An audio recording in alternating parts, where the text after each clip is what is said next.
हमेशा माना करता था। और इसीलिए बड़े होने के साथ साथ वसुदेव और कंस की मित्रता कहो या उनको गुरु भी मानता था, मित्र भी मानता था, भाई भी मानता था। कंस वसुदेव को अपना सब कुछ मानता था। और समय आने के साथ साथ कंस को अपना राज्य भी मिल गया।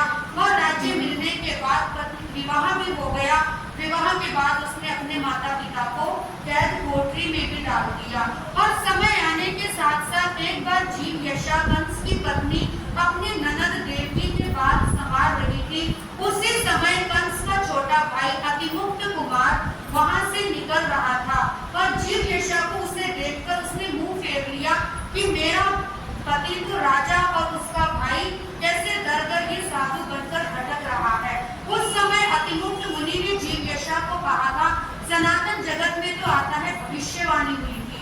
जैन दर्शन में आता है कि अतिमुक्त मुनि ने कहा था कि जीवयशा जिस ननद के बाल तू संवार रही है, इतना इतरा रही है, इसी ननद की सातवीं संतान तुझे विधवा बनाने वाली होगी। और उस दिन के बाद से कंस के मन में डर बैठ गया था कि संत की बात कभी झूठी नहीं हो सकती।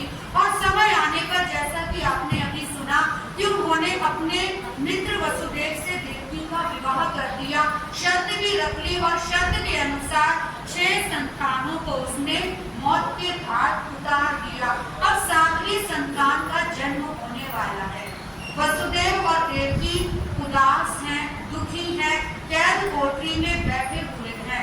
देवकी का मन खिन्न है कि मेरी ममता का मैं क्या करूं, जो भी बच्चा जन्मता है मेरा भाई कैसा क्रूर अन्याय है मुझसे छीनकर ले जाता है। वो अपने पति वसुदेव को अपने दुख के बारे में कैसे कहती है, उनके मध्य क्या वार्तालाप होता है, आइए देखते हैं।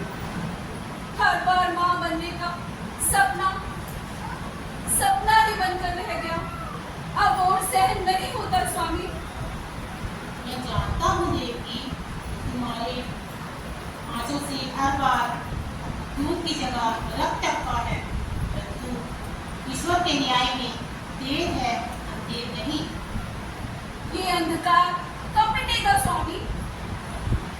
अब ये दीवारें मुझे नहीं डराती। डर तो उस क्षण से लगता है जब मेरे हाथ में फिर से एक शिशु होगा और उसे भी कंस द्वारा मार दिया जाएगा। देवकी, मैं भी पिता हूँ और शिशु के साथ मेरा मन भी मरता है, तो अब कुछ बदला है। ये तुम्हारे गर्भ में जो शिशु पल रहा है, ये शिशु ही नहीं, एक दैविक शक्ति है। मुझे विश्वास है तुम्हारा ये 7वां गर्भ वही है जिसकी भविष्यवाणी स्वयं अतिमुक्त मुनि ने की थी। यह गर्भ मृत्यु नहीं, मोक्ष का कारण बनेगी। फिर तो स्वामी उस दिन तक मेरी आंखों में एक माँ की हार नहीं बल्कि आशा की किरण होगी, क्योंकि मेरा गर्भ अब एक माँ की हार नहीं, भगवान की विजय का प्रतीक होगा।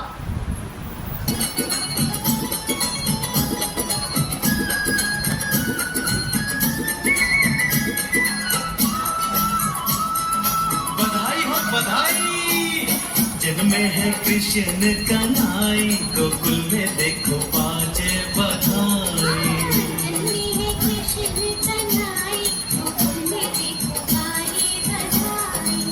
बाजे बधाई देखो बाजे बधाई,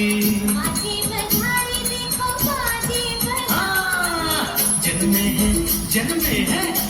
है कृष्ण कन्हई, गोकुल